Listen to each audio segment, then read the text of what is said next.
እግዚአብሔር ኃጢአትን ነው እንጂ ኃጢአተኛውን አይጠላማ።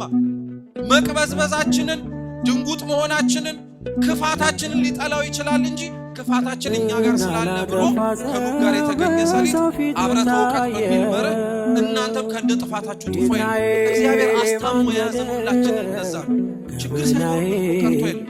ከእኛ መካከል ውሸታም አለ፣ አስመሳይ አለ፣ ክፉ አለ፣ አድርባይ አለ፣ ሌባ አለ፣ ብዙ አይነት ኃጢአት ሊሰራ የሚችል ብዙ ሰው አለ።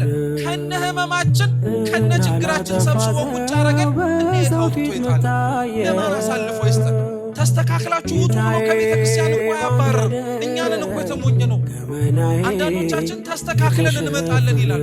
በፍጹም ቤተ ክርስቲያን ውስጥ ነው ከነ ችግራችን መተን ተስተካክለን እና ታርመን የምንወጣው።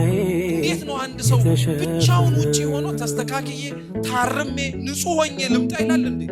የሚያነጻ የሚቀድስ ታሪክን የሚለውጥ እግዚአብሔር እዚህ ነው። ሰውም እዚሁ ነው መሆን ያለበት።